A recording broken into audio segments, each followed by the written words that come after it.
তোমার দলের নেতা নেত্রী যেদিকে যায় ওদের পিছনে পিছনে সেই দিকে চইলা যাও। এক কথায় তোমার দলের নেতা নেত্রী যেখানে জায়গা, ওই কোরআনুল কারীমের ভিতরে আল্লাহ বলেন তোমারও সেইখানে জায়গা। হে আল্লাহর বান্দারা, পর্দা নেই মা বোনেরা, এখনো কোরআনুল কারীম আমাদের মাঝে মাঝে আছে না নাই?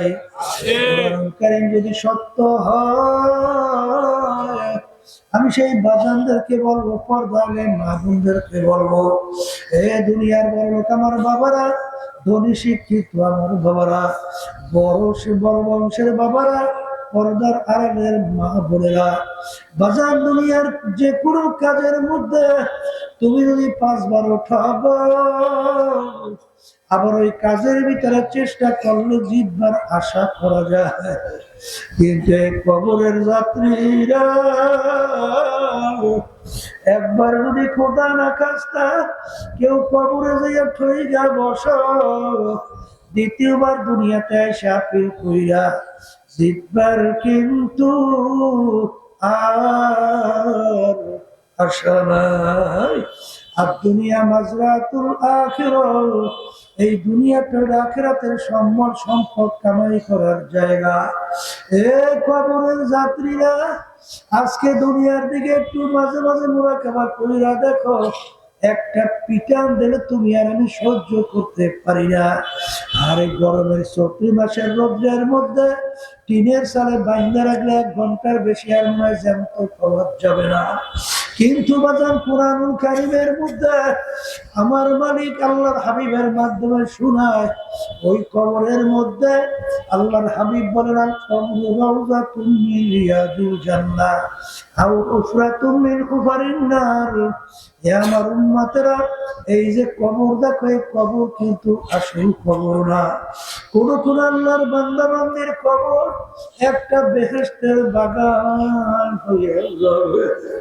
আল্লাহ আপনি আমার জন্য, আমাদের সবার জন্য কবুল করে নিয়েন।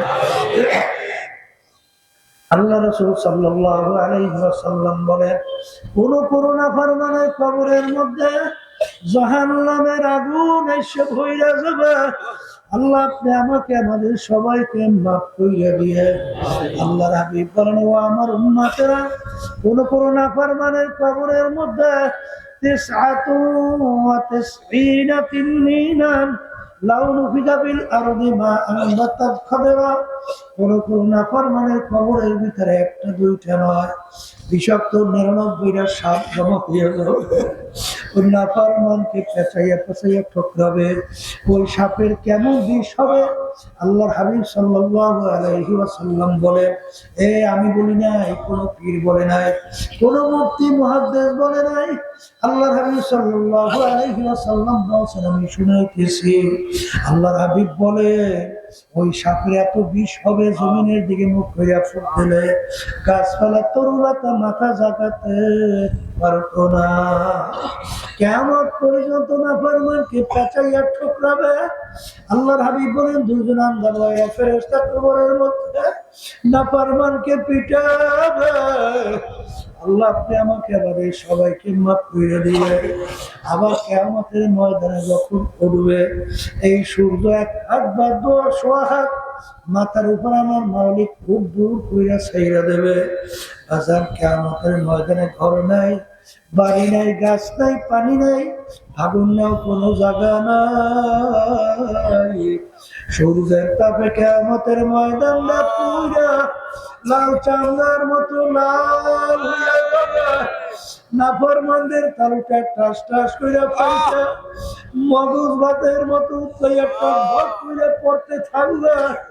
আল্লাহ কি জানাইয়া রাখছে, লা ইয়ামুতু ফিহা ওয়া লা ইয়াহইয়া।